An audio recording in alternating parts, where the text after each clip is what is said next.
जैसा कि हम सब जानते हैं कि जो हमारा अर्थ है उसे ब्लू प्लैनेट के नाम से जाना जाता है, क्योंकि हमारे अर्थ में ऑलमोस्ट 70% जो है वो वाटर है, लेकिन जो रेस्ट है 30% वो लैंड है। अब ये जो लैंड है वो ऑलमोस्ट 7 कॉन्टिनेंट्स में डिवाइडेड है। अब इन्हीं कॉन्टिनेंट्स के अंदर जो पॉपुलेशन है वो अलग अलग वेरी भी करती है। किसी कॉन्टिनेंट में आपको ज़्यादा पॉपुलेशन मिलेगी तो किसी में कम।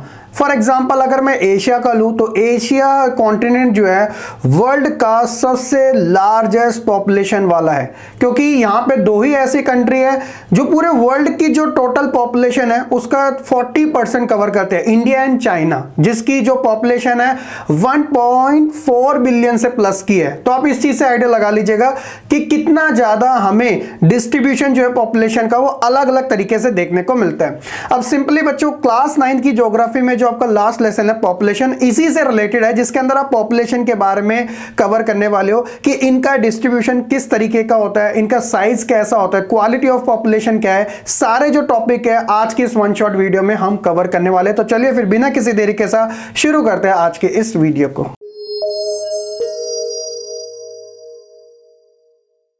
सबसे पहले शुरुआत हम इंट्रोडक्शन के साथ करेंगे। People make and use resources. जी हाँ, जो इंसान है वो क्या करता है, सिंपली रिसोर्स को बनाने का काम भी करता है और उनको यूज करने का भी काम करता है। लेकिन यहाँ पे ना आपको एक चीज ध्यान देने वाली है, हमारे पास जो रिसोर्सेज है ना वो लिमिटेड है, लेकिन हमारे जो डिजायर है वो अनलिमिटेड है। तो इसलिए ना ये चीजें बैलेंस नहीं हो पाती, जिस वजह से जो सेक्शन है वो बट जाते हैं, कोई पुअर तो कोई रिच, यानी कि जिनके पास रिसोर्सेज सबसे अच्छे हैं तो वो रिच क्लास में चले जाते हैं, जिनके पास रिसोर्सेज की कमी है तो वो पुअर क्लास में चले जाते हैं। तो ये एक इकोनॉमिक आइडिया है। They are also consider as resource having different qualities. Population यानी कि total number of person inhabitant a particular place like a city, state or a country. तो पॉपुलेशन क्या होती है, जिसे हम डिफाइन कर सकते हैं एक सिटी के बेसिस पे, स्टेट के बेसिस पे या फिर कंट्री के बेसिस पे। Is the central element in social studies.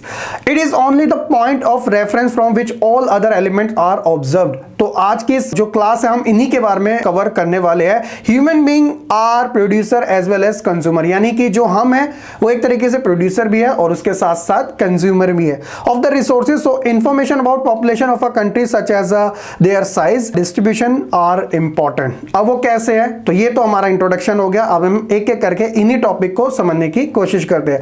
सबसे पहले हम बात करेंगे सेंसस को लेकर। सेंसस क्या होती है, एक तरीके से इंफॉर्मेशन पॉपुलेशन की जो हमें प्रोवाइड कराई जाती है। A census is an official enumeration of population done periodically. In India, first census was held in the year 1872. अब आपके 1 मार्क एमसीक्यू के अंदर ये क्वेश्चन अक्सर पूछ लिया जाता है। फर्स्ट टाइम इंडिया के अंदर सेंसस कब हुई थी, वो 1872 में हुई थी। अगर आपसे बोला जाए कि वो 10 ईयर गैप वाली बताइएगा तो आप सिंपली 1881 ये वाली याद रखिएगा, क्योंकि इसके बाद से 10 ईयर गैप वाला रख दिया गया था। मान लीजिएगा कि रिसेंट जो हमारी सेंसस कंडक्ट हुई थी वो 2011 में हुई थी, तो एक सिस्टमैटिक तरीके से 2021 में होना था, लेकिन 21 तो निकल गया और सेंसस अभी तक हुई नहीं। ऑफिशियल डेटा हमारे पास है नहीं।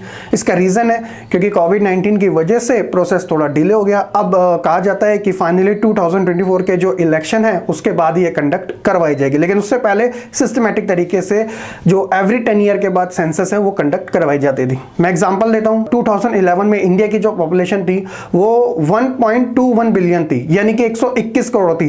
प्रेजेंट टाइम में एक डेटा है, क्योंकि ईयरली वाइज डेटा भी हम एक तरीके से कंसीडर करते हैं, जो 1.4 बिलियन के क्रॉस हो चुका है। ऑफिशियल डेटा भी आना बाकी है, ठीक है। तो इस चीज को जरा समझिएगा।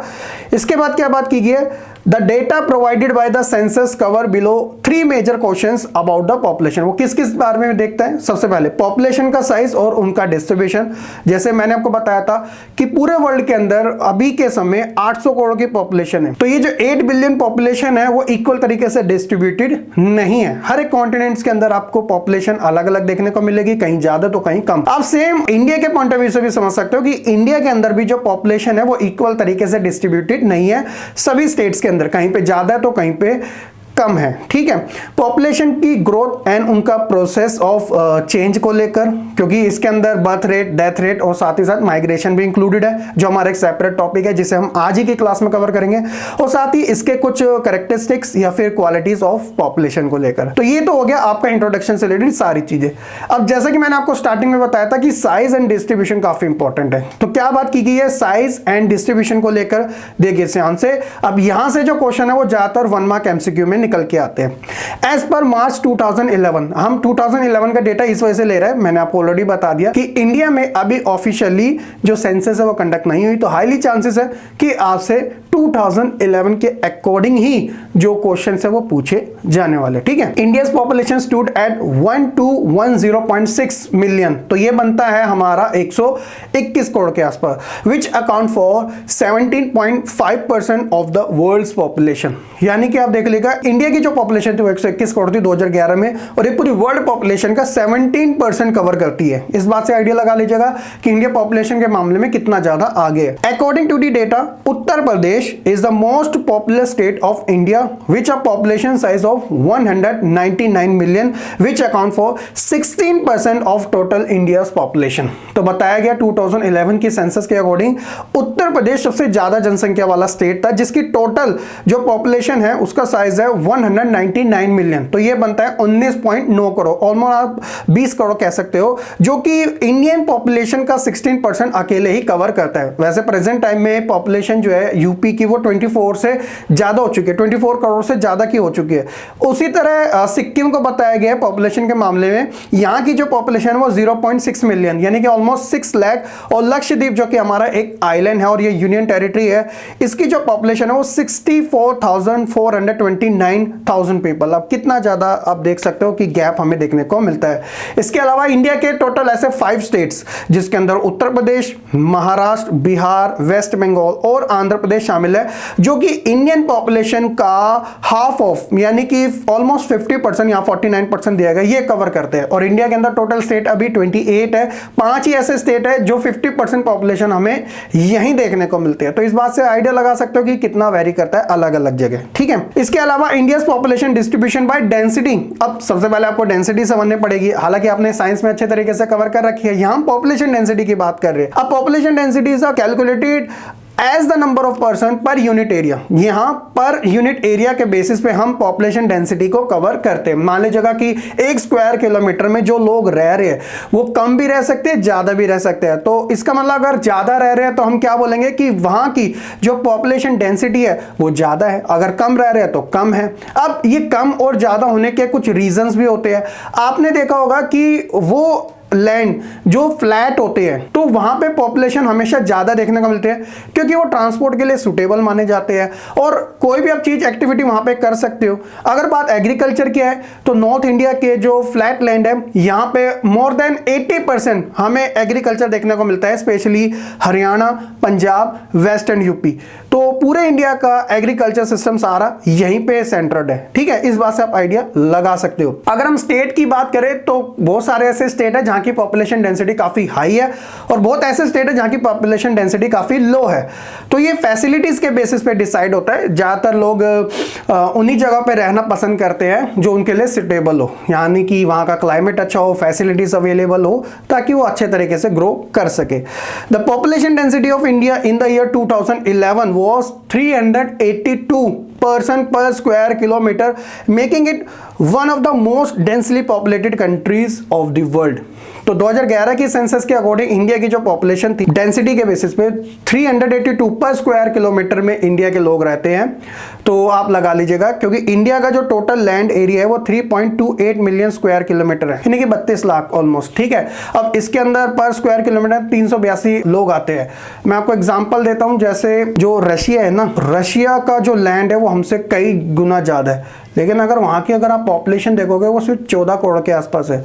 यानी कि हम 32 लाख स्क्वायर किलोमीटर में फैले हुए इस इंडिया के अंदर 140 करोड़ हो चुके हैं ऑलमोस्ट, और जबकि वहां 14 करोड़ ही है। और पूरे वर्ल्ड मैप में अगर आपको रशिया दिखेगा वो अलग ही दिखेगा। तो इस बात से आइडिया लगा लीजिएगा कि कितना ज्यादा हम पॉपुलेशन को लेके कह सकते हो कि इसमें हमें थोड़ी बहुत प्रॉब्लम भी देखने को मिलती है। Densities very from 1100 2% per square kilometer in Bihar to only 17% square kilometer in Arunachal Pradesh. मैंने आपको बताया था ना ये अलग अलग वेरी करती है। अब यहाँ पे बिहार का एग्जांपल दे दिया गया आपको कि यहाँ पे तो 1102 पर्सन है पर स्क्वायर किलोमीटर के अंदर, और जबकि अरुणाचल प्रदेश नॉर्थ ईस्ट का जो है सबसे कॉर्नर वाला वहां पे 17% है। तो ये अलग अलग वेरी करता है, ठीक है। इसके अलावा the reason for scarce population in some state such as Meghalaya और Orissa are rigid terrain and unfavourable climate condition. कहीं पर हमें जो स्टेट्स है, जो पॉपुलेशन का जो डिस्ट्रीब्यूशन है कम ज़्यादा, वो अलग अलग चीज़ों पे ही वेरी करता है। जैसे यहाँ पे एग्जांपल दिया गया अनफेवरेबल क्लाइमेट मेघालय और उड़ीसा को लेकर। कुछ ऐसे स्टेट भी है जो हिली है, डिस्ट्रिक्टेड है, रोकी नेचर टाइप के है, जैसे यहाँ पे बताया गया है असम को लेकर, और कुछ पेनिनसुलर स्टेट्स को लेकर। यहां पर भी कहीं ना कहीं हमें पॉपुलेशन अलग अलग देखने को मिल जाती है, कम और ज्यादा। और इसके अलावा अगर हम नॉर्दर्न और केरला जैसे साउथ इंडियन स्टेट की बात करें तो यहां पे पॉपुलेशन आपको डेंसिटी जो है वो ज्यादा ही देखने को मिलती है, क्योंकि फ्लैट लैंड्स है, जो कि यहां की मिट्टी काफी फर्टाइल मानी जाती है और अच्छी खासी रेनफॉल भी हो जाती है, जिसकी वजह से काफी फेवरेबल माना जाता है। तो ये वेरी करता है अलग अलग कंडीशन के ऊपर, ठीक है। इसके अलावा हम नेक्स्ट टॉपिक को कवर करें तो वो है हमारा पॉपुलेशन ग्रोथ। तो आप जानते हो पॉपुलेशन ग्रोथ यानी कि पॉपुलेशन का बढ़ना होता है। Population growth refer to the change in the number of inhabitants of a country of territory during a specific period of a time, say during the last 10 year. तो हमारे यहाँ पे जो सेंसस कंडक्ट होते हैं वो 10 ईयर की ही होती है। 10 ईयर के गैप के बाद उससे हमें आइडिया लगाते हैं कि हमने लास्ट 10 ईयर में कितना पॉपुलेशन ग्रोथ देखने को हमें मिला है। The change can be express in 2 ways. अब जो पॉपुलेशन के अंदर चेंज होता है वो 2 तरीके से होता है, इन terms of absolute number, total number को लेकर, और इन terms of percentage change per year. तो जो एब्सोल्यूट नंबर है वो तो हम 10 ईयर का ले लेते हैं, और जो परसेंटेज का है उसे हम पर ईयर के बेसिस पे कंसीडर करते हैं। जैसे एब्सोल्यूट नंबर की अगर बात करें तो कैलकुलेटेड होता है simply subtracting the earlier population, जैसे 1991 की population from the latter population, example 2011 की। It is refer to an absolute increase, यानी कि आप सिंपली है कि 1991 में जो पॉपुलेशन थी, जो 2011 की पॉपुलेशन थी, सिंपल से उसे सबट्रैक्ट कर दो, यानी कि माइनस कर दो, जो आएगा वो उससे पता चल जाएगा कि इस 10 साल के अंदर, 20 साल के अंदर हमें जो ग्रोथ है वो कुछ इतने % देखने को मिली है। तो ये हमारा एक सिंपल सा रीजन है, ठीक है। The rate of population is study in % की अगर बात करें पर एनम के बेसिस पे, तो rate of increase of 2% per annum means that in given year there was an increase of the 2% for every 1000% in the base of population. यानी अगर हम ईयर बेसिस पे देखें तो अगर हमें ये परसेंटेज 2% के हिसाब से देखने को मिल रहा है तो हमें सिंपल सा आइडिया मिल रहा है कि 100 जन पे 2 जने बढ़ते जा रहे हैं, ठीक है। This is refer to the annual growth rate. India's population has been steadily increase from 361 million in 1951 to 1210.6 million in 2011। अगर हम अपनी आजादी से लेकर अब तक की बात करें तो रैपिड तरीके से हमें ग्रोथ देखने को मिली है इंडियन पॉपुलेशन के अंदर। बताया गया है कि 1951 में जो हमारे देश की पॉपुलेशन थी वो 36 करोड़ के आसपास थी, जो बढ़ते बढ़ते बढ़ते 2011 में ये पहुंच चुकी है 121 करोड़। तो कितना ज्यादा हमें ग्रोथ देखने को मिला, इस चीज का आप आइडिया लगा लीजिएगा, और ये कंटिन्यूअस ऐसे बढ़ते ही जाएगा, ठीक है। लेकिन यहाँ कुछ एक चीज आपको समझने की जरूरत है। Since 1981 however the rate of growth started decline gradually as birth rate decline rapidly. बताया गया कि 1981 से क्या है, ग्रोथ रेट जो है वो डिक्लाइन हुआ है gradually as birth rate decline rapidly, क्योंकि भाई जो जन्म दर है, बर्थ रेट है, वो भी धीरे धीरे क्या हो रही, कम हो रही है। But India has a very large population, क्योंकि इंडिया एक बहुत बड़ी जनसंख्या वाला देश है। So when a low annual rate is applied to a very large population it yields a large absolute increase. क्योंकि हमारा देश की जनसंख्या ज्यादा, अगर थोड़ा बहुत भी उसके अंदर कंट्रीब्यूट होगा तो कहीं ना कहीं वो हमें ज्यादा ही एक तरीके से रिजल्ट देखने को मिलेगा। At this growth rate India में overtake China in 2045 to become the most populous country in the world. तो वैसे तो यहाँ पे 2045 बताया गया, लेकिन प्रेजेंट टाइम 2024 चल रहा है, तो हम इस ऑलरेडी आगे निकल चुके हैं चाइना से। कुछ ही का डिफरेंट है, लेकिन हम एक स्टडी के अकॉर्डिंग सबसे नंबर 1 अब पहुंच चुके हैं। तो हमें 2045 तक वेट करने की जरूरत नहीं है। नेक्स्ट हम बात करते हैं प्रोसेस ऑफ पॉपुलेशन चेंज। मैंने आपको स्टार्टिंग में बताया था कि पॉपुलेशन जो है वो घटती भी है और बढ़ती भी है, तो इसका प्रोसेस कैसा होता है। तो इसके अंदर हम 3 मेजर कंपोनेंट्स के बारे में बात करते हैं। एक हो गया हमारा बर्थ रेट, दूसरा हो गया हमारा डेथ रेट, और तीसरा मोस्ट इंपॉर्टेंट वो हो गया माइग्रेशन। तो कैसे कैसे होता है समझिएगा। सबसे पहले बर्थ रेट की बात करते हैं। बर्थ रेट यानी कि बच्चों का जन्म होना। Birth rate is the number of live birth पर 1000। जी हम यहाँ पे पर 1000 से, वैसे पर 100 से भी करते हैं, लेकिन हम ईयर के बेसिस पे पर 1000 से करते हैं। In India birth rate have always been higher than that rate. तो भैया सिंपल सी बात की गई है कि एक साल के अंदर 1000 जनों पे जितने बच्चों ने जन्म लिया तो वो कंसिडर किए जाते हैं बर्थ रेट के अंदर। और हमारे भारत के अंदर हमेशा से ही डेथ रेट के कंपैरिजन में बर्थ रेट हाई ही देखने को मिला है। इसका ठीक अपोजिट है डेथ रेट। सिंपल सा है, बस इसको थोड़ा सा अपोजिट कर देना। Death rate is the number of deaths पर 1000 पर पर्सन इन अ ईयर, यानी कि 1000 लोगों पे जितने बच्चे की डेथ हुई तो उसे हम डेथ रेट में कंसिडर करते हैं। In India there is a rapid decline in death rate which is the main cause of growth of Indian population। अब क्या है कि हमारे देश के अंदर जो डेथ रेट है वो रैपिड तरीके से कम देखने को मिली है, जिसकी वजह से इंडियन पॉपुलेशन ग्रो होती जा रही है। अब इसके रीजन क्या हो सकते हैं कि भाई डेथ रेट कम होती जा रही है। तो इसके रीजन है कि facilities, infrastructure, health system, health care ये ग्रो करते जा रहे हैं। जहां लोगों के पास पहले इक्विपमेंट नहीं होते थे, इलाज करने के लिए लोग बाहर जाते थे, बाहर जाने के लिए पैसे की नीड होती है। अब वही सारा इंफ्रास्ट्रक्चर, वही सारे फैसिलिटी अगर इंडिया में फ्री में अवेलेबल हो रही है गवर्नमेंट सेक्टर के अंदर, तो अब लोगों के पास इक्विपमेंट है, डॉक्टर के पास इलाज करने के लिए महंगे से महंगे इक्विपमेंट है कि वो लोगों की जान बचा सकते हैं, उन्हें बीमारियों से बचा सकते हैं। जिसका मतलब है कि कहीं ना कहीं उनकी हेल्थ ठीक हो सकती है। और हेल्थ ठीक होने का मतलब है कि जहां उनकी डेथ किसी वजह से हो सकती थी लेकिन डॉक्टर के थ्रू इलाज करके बचा लिया गया, तो कहीं ना कहीं उसमें हमें एक तरीके से डिक्लाइन देखने को मिल रहा है। जिसका रीजन ये निकल रहा है कि जो एक तरीके से पॉपुलेशन वो और ज्यादा इंक्रीज होती जा रही है। टिल 1980 तक high birth rate and decline death rate resulted in higher rate of population growth, but since 1981 birth rate have also started decline gradually resulting in a gradual decline in a rate of population growth. 1980 तक तो ये बताया गया birth rate था वो हमेशा से ही आगे था, जिसकी वजह से पॉपुलेशन ग्रोथ तेजी से बढ़ती आ रही थी। लेकिन 1981 के बाद से क्या हुआ, बर्थ रेट में धीरे धीरे डिक्लाइनेशन देखने को मिला, जिसकी वजह से पॉपुलेशन ग्रोथ भी धीरे धीरे डिक्लाइन होती गई, यानी कि स्लो होती गई। अब पूरी तरह खत्म हो गया ऐसा नहीं कहा जा सकता, क्योंकि हमने अभी भी ग्रोथ ही देखने को मिल रही है। तीसरा जो इंपॉर्टेंट है वो है माइग्रेशन। अब माइग्रेशन भी 2 तरीके से होता है वैसे तो, एक होता है आउट ऑफ और एक होता है इन ऑफ। यानी कि अगर हम आउट ऑफ की बात करें तो एक होता है आउट ऑफ द नेशन, जिसे हम इंटरनेशनल माइग्रेशन कहते हैं, और एक कहता है with in a country, with in a nation, यानी कि देश के अंदर ही। अब इसे समझिएगा माइग्रेशन को। Migration is the movement of people across region and territories. This can be internal or international.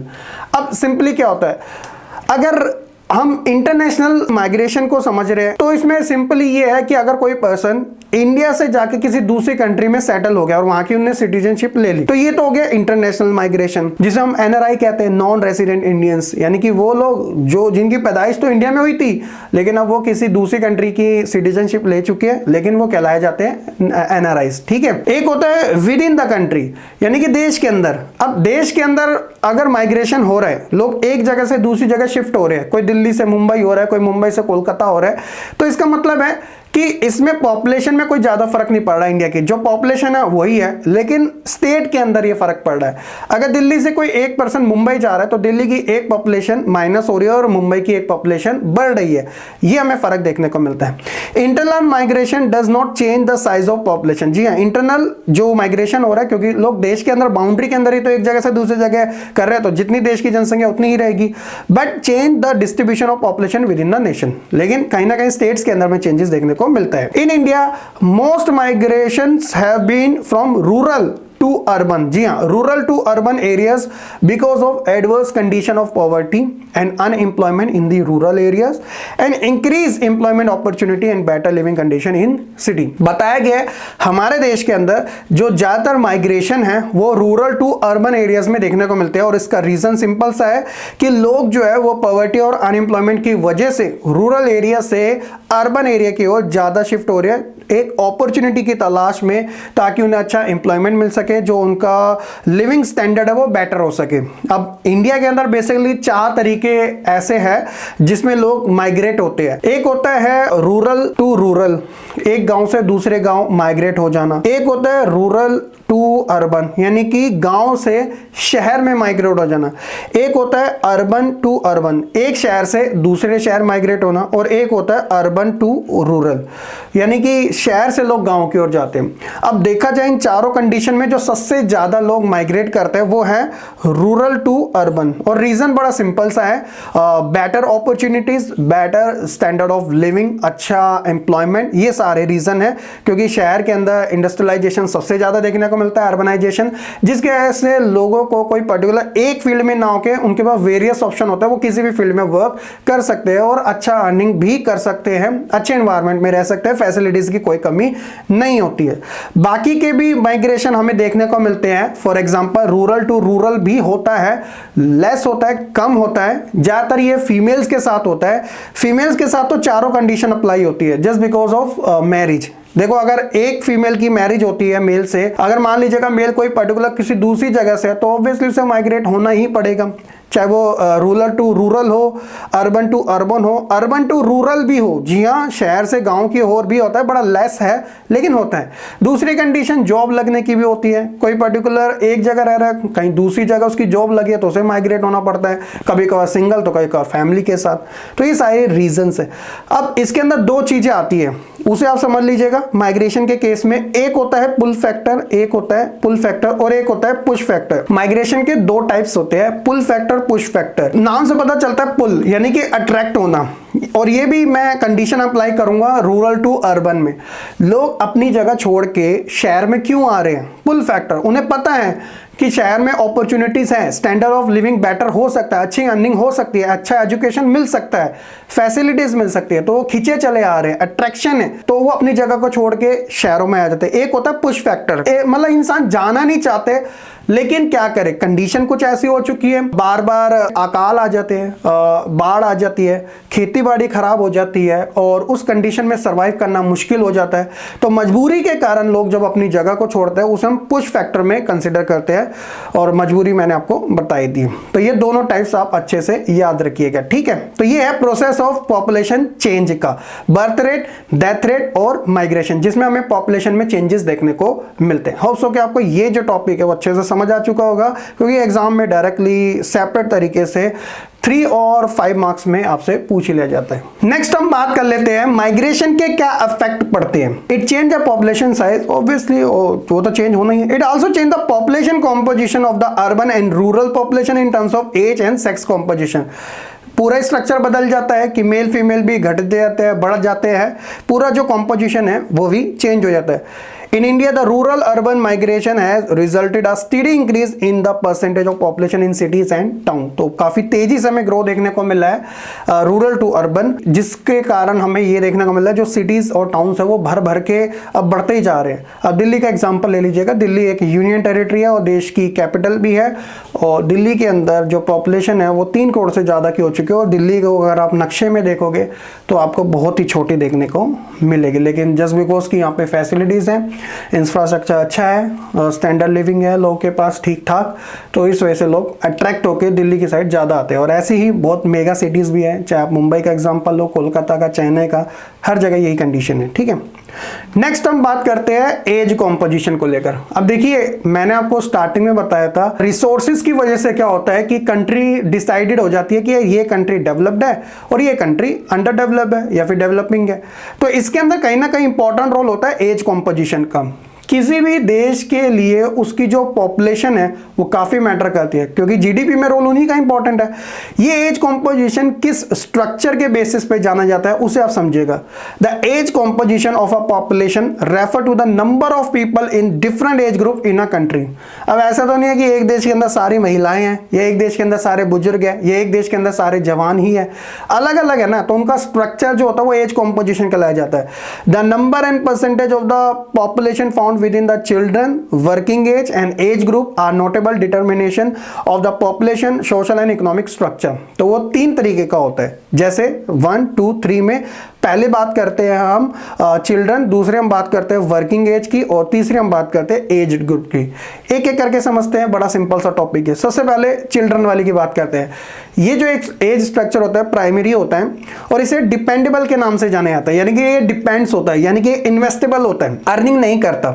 Economically unproductive होता है, नीड टू बी प्रोवाइडेड, इन्हें जरूरत होती है food, clothing, education and medical care की। कॉम्प्रोमाइज की बात करें तो 34.4% total of Indian population cover करता है, जिसे हम यूथ जनरेशन कहते हैं। यानी कि अगर हम इनके ऊपर इन्वेस्ट करेंगे तो आने वाले टाइम पे ये हमारे लिए एक प्रोडक्टिव हो सकते हैं और देश की इकोनॉमी में इनका रोल बढ़ सकता है, अगर इनको अच्छे तरीके से स्किलेबल बनाया जाए, इनका कम्युनिकेशन बेस्ट किया जाए। इस एज ग्रुप के अंदर ऑब्वियसली आप जरूर आते हैं।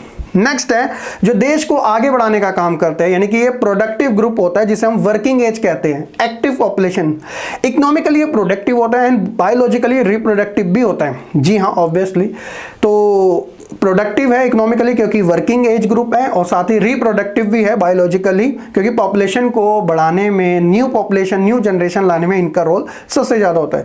Consider as a working population, compromise 6.9% total India population. तो देख लीजिएगा परसेंटेज के मामले में कितना कम है। इस लिस्ट में आप अपने पेरेंट्स को काउंट कर सकते हो। और जो लास्ट है ये भी डिपेंडेबल होता है, हालांकि ये वर्क कर सकता है लेकिन इसे भी डिपेंडेबल की कैटेगरी में ही रखा जाता है। कैन बी इकोनॉमिकली, हो सकता है economically productive through they may have retired, ये रिटायर्ड हो जाते हैं। May be working but they are not available for employment through recruitment, तो इनकी जरूरत नहीं होती एम्प्लॉयमेंट के लिए जब रिक्रूटमेंट की बात आती है। Comprises 58.7 of total India population, तो आप देख सकते हो। तो ये एज ग्रुप होते हैं जो पेंशन के बेसिस पे सरवाइव करते हैं और अपना बहुत सारा बिजनेस भी होता है, अच्छा खासा इनके पास फंड्स अवेलेबल भी हो जाता है। तो इसलिए हम बीच वाले सेक्टर के ऊपर सबसे ज्यादा फोकस करते हैं, ठीक है, क्योंकि देश की जीडीपी को आगे कंट्रीब्यूट करने में हेल्प करता है। तो ये हो गया एज कॉम्पोजिशन। नेक्स्ट हम बात करते हैं सेक्स रेशियो के बारे में। अब देखिए पॉपुलेशन चैप्टर आप कवर कर रहे हो, सेक्स रेशियो का मतलब क्या हो गया? पॉपुलेशन के अंदर मैंने आपको बताया ना कि हमें यह भी देखना पड़ता है कि मेल और फीमेल कितने हैं। क्या ये फेवरेबल है मेल्स के लिए, क्या ये फेवरेबल है फीमेल के लिए? बहुत सारी कंट्री हैं जहां पे मेल से ज़्यादा फीमेल्स है, लेकिन इंडिया स्टार्टिंग से अगर हम अपना पास्ट देखें तो हम मेल डोमिनेंट सोसाइटी रहे हैं, तो इसलिए हमेशा से मेल्स ज़्यादा रहे हैं और सोसाइटी में भी मेल्स का ही जो कॉन्ट्रीब्यूशन है वो ज़्यादा देखने को मिला है। लेकिन प्रेजेंट टाइम के अंदर ये जो सिनेरियो उसके अंदर हमें चेंजेस देखने को मिल रहा है। जैसे जैसे वुमेन एम्पावरमेंट जैसी चीज़ें बढ़ती जा रही है, फेमिनिस्ट आइडियोलॉजी तेजी से ग्रो करती जा रही है, सपोर्ट मिल रहा है सोसाइटी के अंदर, तो कहीं ना कहीं फीमेल का जो रेशियो वो भी हमें इंक्रीज मिल रहा है। सेक्स रेशियो क्या है? Sex ratio defined as the number of females per 1000 males in the population. यहां पे पहले फीमेल सारा ध्यान रखेगा और किससे किया जा रहा है कैलकुलेट? पर 1000 मेल से। जो ऑलरेडी वेस्टर्न कंट्रीज है, स्कैंडिनेवियन कंट्रीज है, वहां पे पर 1000 फीमेल से कंसिडर किया जाता है क्योंकि वहां फीमेल ज्यादा है और मेल कम है। लेकिन हमारे देश, मैंने आपको बता दिया, मेल डोमिनेंट है, तो इसलिए हम पर 1000 मेल से कि एक साल के अंदर 1000 पुरुषों पे कितनी महिलाओं ने जन्म लिया, तो उसे हम सेक्स पॉपुलेशन के नाम से जाते हैं। इंपॉर्टेंस हमें यह देखनी है कि measuring of the extent of equality between males and females in the society at a given time in India, sex ratio has always remain unfavourable to females. ठीक है, खुद एग्जांपल ले लीजिएगा लेटेस्ट डेटा के अकॉर्डिंग। सेंसस ईयर यहाँ पे बताया गया, मैंने आपको बताया था ना, हर 10 साल के बाद हमारे देश में सेंसस कंडक्ट करवाई जाती है। 1951, 61, 71, 81, 1991, 2001 एंड 2011 तक पर 1000 मेल के बेसिस पे देखिएगा 956, 951, 930, 34, 29, 33 एंड 43। तो एक बार भी क्रॉस नहीं हुआ पर 1000 मेल से। तो इस चीज का आप आइडिया लगा सकते हो सेक्स रेशियो के अंदर। इसके रीजन भी हो सकते हैं, मैंने आपको बता दिया कि स्टार्टिंग में एक तरीके से पुश नहीं किया जाता था, लेकिन अब प्रेजेंट टाइम में पुश किया जा सकता है, तो ऑब्वियसली हमें आने वाले टाइम में इसमें भी चेंजेस देखने को मिलेगा। नेक्स्ट हम बात करते हैं लिटरेसी रेट्स को लेकर। लिटरेसी रेट, जी हाँ, देश का पढ़ा लिखा होना, देश के युवाओं का पढ़ा लिखा होना, देश के लोगों का पढ़ा लिखा होना, उसे हम लिटरेट कहते हैं। अगर कोई पर्सन पढ़ा लिखा है, अच्छी खासी कैलकुलेशन कर लेता है, तो वो लिटरेट है। तो अब इसके अंदर क्वालिफिकेशन कंसिडर नहीं की जाती, उसे भी समझने की जरूरत है। ठीक है, तो लिटरेसी रेट क्या है? According to the census of 2011, a person age 7 year, 2011 की जनगणना के अनुसार जिस व्यक्ति की उम्र 7 साल है या फिर इससे ज्यादा, हु कैन रीड, जो कि पढ़ सकता है, एंड राइट, जो कि लिख सकता है, with the understanding in any language, किसी भी भाषा के अंदर, is treated as a literate. तो उसे ट्रीट किया जाएगा कि ये पढ़ा लिखा है, ये लिटरेट पर्सन है। Low level of literacy are a serious obstacle for economic improvement.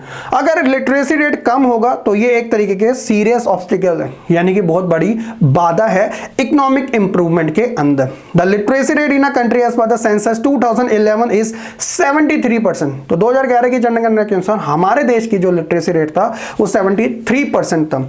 80% जिसके अंदर मेल थे और 64% जिसके अंदर फीमेल्स थी। तो इस बात का भी आप आइडिया लगा लीजिएगा कि यहाँ पर भी मेल ज़्यादा है, लेकिन प्रेजेंट टाइम में ये सिनेरियो और ज़्यादा चेंज होता रहेगा। ठीक है, तो इस चीज़ का ज़रा ध्यान रखिएगा। और मैंने बताया था इसके अंदर क्वालिफिकेशन एडिट नहीं होती है लिटरेट कहलाने में, क्योंकि अगर पर्सन कोई लिख सकता है, पढ़ सकता है और कुछ बेसिक मैथ कवर कर सकता है तो वो लिटरेट कहलाया जाएगा।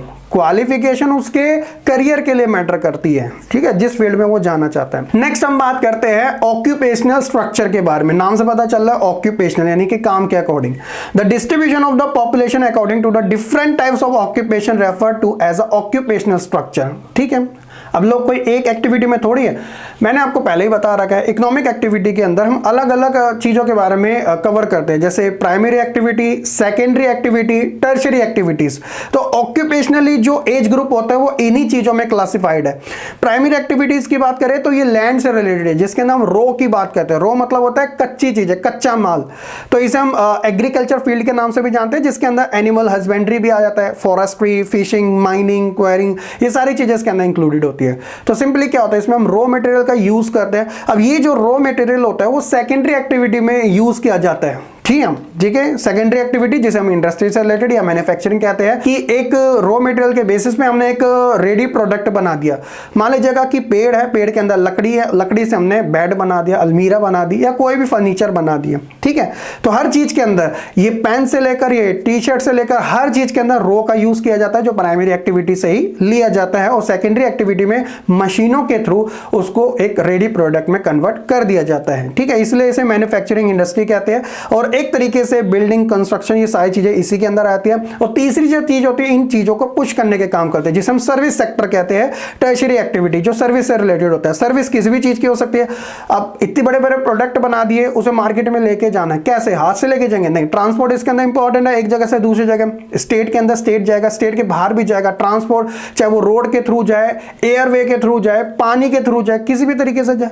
इसके अलावा लोगों को हर चीज गुड्स की थोड़ी नीड होती है, लोगों को सर्विसेज की भी नीड होती है। सर्विसेज के अंदर उनका कम्युनिकेशन भी आ जाता है, कॉमर्स भी आ जाता है, एडमिनिस्ट्रेशन भी आ जाता है, बैंकिंग सेक्टर आ जाता है, एजुकेशन आ जाती है, डॉक्टरिंग आ जाती है, और वकील से रिलेटेड ये सब चीजें सर्विस सेक्टर में तो कंसिडर की जाती है। तो ये टर्शरी सेक्टर है। इंडिया के अंदर प्रेजेंट टाइम में टर्शरी सेक्टर काफी तेजी से ग्रो करता जा रहा है। क्या रीजन है?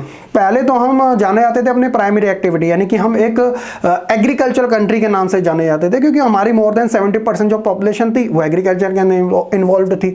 जैसे जैसे धीरे धीरे 1991 के बाद इकोनॉमिक रिफॉर्म देखने को मिले, लिबरलाइजेशन, ग्लोबलाइजेशन, प्राइवेटाइजेशन, तो हमारा जो सेक्टर था वो धीरे धीरे प्राइमरी सेक्टर से कन्वर्ट होकर सेकेंडरी, और सेकेंडरी सेक्टर से कन्वर्ट होकर टर्शरी सेक्टर। तो आज के समय हम सर्विस सेक्टर में, आईटी इंडस्ट्री आप जानते हो, इंफॉर्मेशन टेक्नोलॉजी इंडस्ट्रीज इंडिया के अंदर तेजी से कितनी ग्रो करती जा रही है।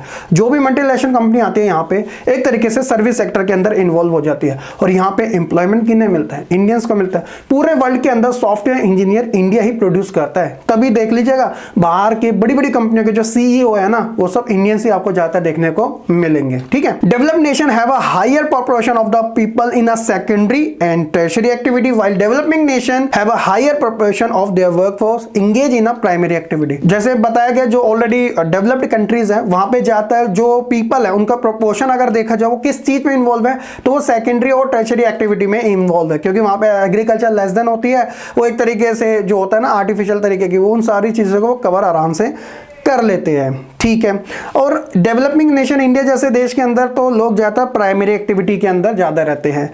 इंडिया की बात करें तो 64% of population engage only in agriculture, तो 64% तक आबादी भारत की कृषि के अंदर जुड़ी हुई है। 13% are dependent on secondary and 20% are on tertiary sector. तो ये हमारा एक हाल है। लेकिन इन रिसेंट टाइम मैंने आपको बताया people are moving toward secondary and tertiary. तो जैसे जैसे समय बढ़ रहा है वैसे वैसे लोग प्राइमरी सेक्टर से निकल के सेकेंडरी और टर्शियरी सेक्टर में आ रहे हैं, जिसकी वजह से हमें इंडस्ट्रियलाइजेशन और अर्बनाइजेशन के अंदर भी ग्रोथ देखने को मिल रही है। इवन यहाँ तक कि हमने अपने एग्रीकल्चर के अंदर भी ना मॉडर्न फार्मिंग को यूज करने लग गए। हम टेक्नोलॉजी और साइंस के थ्रू एक तरीके से आप देखते हो कि प्रोडक्शन ज्यादा हो, एग्रीकल्चर ज्यादा हो, ट्रेडिशनल तरीके से ना करके उसे मॉडर्न तरीके से कर रहे हैं। फॉर एग्जांपल हम HYV सीड्स का ज्यादा यूज कर रहे हैं, इरिगेशन का यूज कर पा रहे हैं, हमने इक्विपमेंट ला दी है। पहले हम लकड़ी के इक्विपमेंट को ज्यादा यूज करते थे, हम आयरन के ज्यादा यूज करते हैं, ट्रैक्टर का यूज होने लग गया है प्रोडक्शन को तेज करने के लिए। मतलब आपको बारिश की नीड नहीं है, आप आराम से आर्टिफिशियल तरीके से उसका भी यूज कर पा रहे हो। मतलब इतना सारा चेंजेस हमने फार्मिंग सेक्टर के अंदर भी देखने को मिल रहा है। तो इसे मॉडर्नाइजेशन एग्रीकल्चर या मॉडर्न फार्मिंग के नाम से भी जाना जाता है। ठीक है, नेक्स्ट हम बात करते हैं पॉपुलेशन को लेकर, वो है हेल्थ। जी हाँ, अगर हेल्थ है तो वेल्थ है, जान है तो जहान है। तो अगर किसी कंट्री का हेल्थ सिस्टम अच्छा है तो ऑब्वियसली वहां पे काम भी काफी अच्छे होते होंगे। आप खुद देखते हो इंडियन सेलिब्रिटी जो होते हैं, जब उनको बहुत बड़ी प्रॉब्लम होती है, मतलब उनके बीमारी से, तो वो किसी बाहर कंट्री जाना प्रेफर करते हैं। क्यों करते हैं ऐसा? वो ऐसा मानते हैं, और ये बात रियलिटी भी है, कि बाहर देशों का जो हेल्थ सिस्टम है वो इंडिया के कंपैरिजन में काफी बेस्ट है। कॉस्टली है लेकिन उनके पास इतना अफोर्ड करने के लिए पैसा होता है कि वो वहां चले जाते हैं, है ना। अगर इंडिया का स्ट्रक्चर हेल्थ सिस्टम काफी और बेस्ट हो जाए तो ऑब्वियसली फिर बाहर जाने की जरूरत ही क्या है। Health is an important component of population composition which affect the process of development. भाई एक बीमार व्यक्ति से हम क्या अपेक्षा कर सकते हैं कि वो देश में योगदान देगा? कैसे देगा जब वो खुद अपना नहीं कर पा रहा, तो देश का क्या भला कर पाएगा? तो इसलिए हेल्थ इज वेल्थ कही जाती है, इस वजह से कही जाती है। There has been a significant improvement in a health condition in India. तो हमें एक सिग्निफिकेंट तरीके से इंप्रूवमेंट देखने को मिली है, क्योंकि देखिए हमारे को जो इंडिपेंडेंस मिली थी ना, कोई ऐसी नहीं मिली थी कि हमारे पास सारे सोर्सेस अवेलेबल थे। हम तो इतने ज्यादा पिछड़े हुए थे, इतने बैकवर्ड थे कि धीरे धीरे हमने इंप्रूवमेंट करना शुरू किया। Death rate have decline from 25 per 1000 population in 1951 to 7.2 per 1000 in 2011। यानी कि बताया गया है 1991 के डेटा के अकॉर्डिंग पर 1000 अगर हम बात करें पॉपुलेशन को लेकर तो 25 था, यानी कि 1000 जनों पे 25 जनों की डेथ हो जाती थी। और ये घटते घटते कितना आ गया 2011 में कि 1000 जनों में अब सिर्फ 7 जनों की ही एक एवरेज के अकॉर्डिंग डेथ होती है। तो ये डिक्लाइनेशन हमें देखने को मिला है। क्यों? क्योंकि हमने अपना हेल्थ केयर सिस्टम काफी इंप्रूव किया है। इवन हमारी जो लाइफ एक्सपेक्टेंसी थी at birth has increase 36.7 year in 1951 to 67.9 year in 2012। जो हमारी लाइफ एक्सपेक्टेंसी थी 1951 में वो 36% के आसपास थी, और ये बढ़ते बढ़ते 2012 में 67% होगी। लाइफ एक्सपेक्टेंसी का मतलब होता है कि पर्टिकुलर किसी कंट्री के अंदर एक व्यक्ति ऑन एवरेज कितना जी सकता है, कितना सरवाइव कर सकता है। तो हमारे देश में प्रेजेंट टाइम में तो 69-70 यही डेटा चल रहा है, बल्कि इटली जापान जैसे कंट्री के अंदर तो 80-84 है, जस्ट बिकॉज कि उनका हेल्थ सिस्टम ज़्यादा बेस्ट है, तो इसलिए वो वहाँ के लोगों को मरने ही नहीं देते। तो ये सारी चीज़ें ठीक है। The improvement is due to, हमारे देश में इम्प्रूवमेंट कैसे देखने को मिल रही है? पब्लिक हेल्थ सिस्टम अच्छा हो गया है, और साथ ही प्रिवेंशन ऑफ इन्फेक्शियस डिसीजेज, हमने बहुत सारी चीज़ों को भी ईजाद किया है। Application of modern medical practices in diagnosis and treatment of alignment. Health is still a major concern for India because the per capita calorie consumption is much more below the recommended level of malnutrition afflict a large percentage of our population। तो हमारे देश में अभी भी health एक major concern है। इसका reason है कि अभी पर कैपिटा जो कैलोरी कंजप्शन है वो अभी रिकमेंडेशन के बेसिस पे इतना ज्यादा है नहीं, जितना होना चाहिए उतना है नहीं, कि एक व्यक्ति को एक दिन में इतनी कैलोरी का कंजप्शन करना चाहिए, वो इतना भी नहीं कर पा रहा है। और ऊपर से मेल न्यूट्रिशन इफेक्ट की वजह से लार्ज पॉपुलेशन जो है वो काफी कहीं ना कहीं इफेक्ट भी होती है। मेल न्यूट्रिशन यानी कि खाया पिया ना लगना, कुपोषण जैसे कहा जाता है ना, हमारे भारत में हर तीसरा चौथा व्यक्ति कुपोषण का शिकार है, स्टार्टिंग में सही न्यूट्रिशन ना मिलने की वजह से। तो इस चीज को ध्यान में रखना जरूरी है। इसके अलावा safe drinking water and basic sanitation amenities are available only of 1/3 of the rural population. यानी कि जो चीजें हैं जो लोगों को सही रख सकती है, उनके कोई उनको बीमारी ना लगने दे, जैसे सेफ ड्रिंकिंग वाटर हो गया, बेसिक सैनिटेशन हो गया, ये भी सिर्फ अवेलेबल है 1/3 पॉपुलेशन, वो भी रूरल की बात हो रही है। तो अभी इसे पूरा करने की हमें ज़्यादा नीड है। कोविड-19 के टाइम में हमने अपना हेल्थ केयर सिस्टम एक्सपोज्ड होते दिखा था। सेकेंड लेयर आई थी, ऑक्सीजन की कितनी कमी होगी थी, है ना। तो जिसकी वजह से बड़े, जी हाँ, यहाँ पे सिर्फ पुअर की बात नहीं हो रही, रिच पर्सन की भी डेथ हुई थी जस्ट बिकॉज कि वहाँ पे एक तरीके से कमी पड़ गई थी और हमारा पूरा हेल्थ सिस्टम एक्सपोज्ड हो गया था।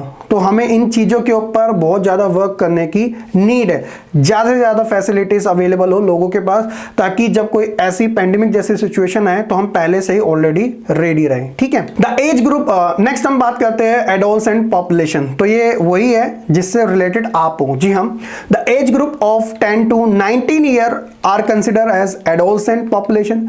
It's constitute 1/5 of the population, जैसे 34 एज स्ट्रक्चर के अंदर बताया था। They are most important future resources for any country. तो आप जो किसी देश के लिए भी ना फ्यूचर हो। Nutrition requirement of adolescent are higher than those of a normal child और अ अडल्ट। तो इनको नीड भी इन चीज़ों की सबसे ज़्यादा होती है। इंडिया की बात करें, the diet available to adolescent inadequate in all nutrient, a large number of adolescent girls suffer from anaemia, जो कि एक प्रकार की ही डिसीज है, डिफिशियंसी ऑफ रेड ब्लड, यानी कि रेड ब्लड सेल्स का एक तरीके से कम होना, और हीमोग्लोबिन जैसी चीजें, खून की कमी जिसे हम कहते हैं। ठीक है। The awareness can be improve through the spread of literacy and education among adolescent girl, क्योंकि गर्ल्स का क्या है कि कहीं ना कहीं वो काफी उनका नंबर कम है इन चीजों में, तो इसलिए अवेयरनेस की जरूरत है, इंप्रूव किया जाए ताकि उनको ज़्यादा से ज़्यादा एजुकेट किया जाए, एजुकेशन को इनके बीच में स्प्रेड किया जाए ताकि वो इन चीज़ों को लेकर अवेयर रह सके। तो इसे हम वुमेन एम्पावरमेंट में भी कंसिडर कर सकते हैं। ठीक है। तो ये एडोलसेंट पॉपुलेशन के बारे में। नेक्स्ट है इंडिया के नेशनल पॉपुलेशन पॉलिसी के बारे में, एनपीपी।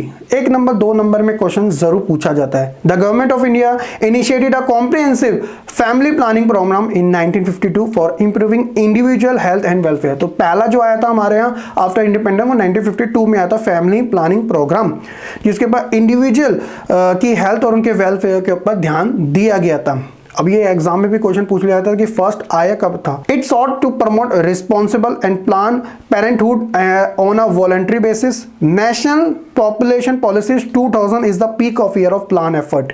तो हमें 2000 की एनपीपी सबसे इंपॉर्टेंट देखने को मिली थी, इनसे भी रिलेटेड आपसे क्वेश्चन पूछ लिए जाते हैं। इसका एम्स क्या था उसके बारे में बात कर लेते हैं। It provides a policy framework of for imparting free and compulsory school education up to 14 year of age. यानी कि सबसे पहला एम था उन स्टूडेंट्स के लिए, उन बच्चों के लिए एक तो स्कूल कंपलसरी करना है जिनकी एज अप टू 14 ईयर्स तक है। यानी कि ये वो बच्चे हैं जो लैक ऑफ मनी की वजह से अपना एजुकेशन नहीं कवर कर पाते, यानी कि उनके पेरेंट्स स्कूल में नहीं भेज पाते क्योंकि उनको इतना पैसा नहीं है कि वो स्कूल में भेजे।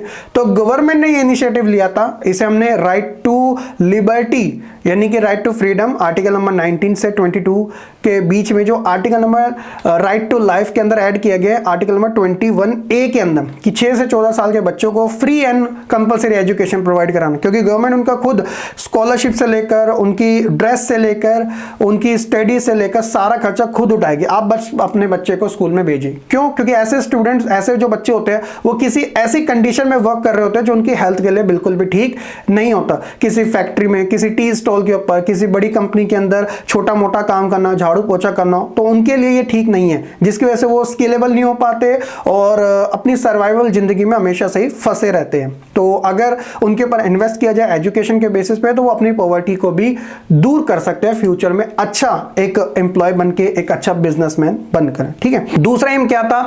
Reducing infant mortality rate is below 30% 100 leave birth. ये इन्फेंट मोर्टेलिटी रेट क्या होता है? यानी कि वो बच्चे जो 1 साल के अंदर अपनी 1 साल की भी एज पूरी नहीं कर पाते और किसी वजह से XYZ रीजन की वजह से उनकी डेथ हो जाती है तो उसे इन्फेंट मोर्टेलिटी रेट में कंसिडर किया जाता है। तो इंडिया की नेशनल पॉपुलेशन पॉलिसी का ये एम है कि वो रिड्यूस करेगी इस मोर्टेलिटी रेट को पर 1000 लीव बर्थ में 100 से लेकर 30 के, उससे भी नीचे लाएगी। Achieving universal immunisation of children against all vaccination preventive decision, promoting delay marriage for girls की जैसे अभी एक्ट बन चुका है ऑलमोस्ट। पहले था 1821 की 18 साल में फीमेल शादी कर सकती है और 21 में मेल। अब इसे और बढ़ा दिया गया है यानी कि 21 में फीमेल और 24 में मेल, क्योंकि स्टूडेंट्स की स्पेशली गर्ल्स की एजुकेशन पूरी नहीं हो पाती, उनकी शादी के लिए उन्हें फोर्स किया जाता है। तो इसलिए गवर्नमेंट की तरफ से ये एक्ट लाया गया है आज के समय में कि अगर लीगल तरीके से आप करना चाहते हो तो 21-24 का क्राइटेरिया रखा गया है। इसके अलावा फैमिली प्लानिंग को भी एक तरीके से कंसिडर किया गया है हमारी नेशनल पॉपुलेशन पॉलिसीज के अंदर। तो ये था हमारा ओवरऑल बच्चों इस लेसन से related complete one shot video के अंदर, जिसमें हमने जितने भी टॉपिक्स थे उन्हें कवर किए। फिर चाहे वो आपका एजुकेशन हो, लिटरेसी हो, सेक्स रेशियो, एज ग्रुप हो, या फिर नेशनल पॉपुलेशन पॉलिसी हो, साइज डिस्ट्रीब्यूशन के बारे में हो, सारी चीजें। होप सो कि ये वीडियो अगर आपने यहां तक देखी है काफी अच्छे से आपको समझ आ चुकी होगी, तो आपको ये आइडिया लग चुका होगा कि पॉपुलेशन कितनी ज्यादा इंपॉर्टेंट है। अगर उसे हम सही तरीके से लेके चले तो वो हमारे लिए ही, हमारी इकोनॉमी को बूस्ट करने के लिए काफी हेल्प कर सकती है। तो इसलिए हमें ज़रूरत है एजुकेशन की, लिटरेट होने की, अच्छा स्ट्रक्चर, अच्छी प्लानिंग को अडॉप्ट करने की, ताकि फ्यूचर में हमारी आने वाली जनरेशन को इन चीज़ों से प्रॉब्लम ना हो सके।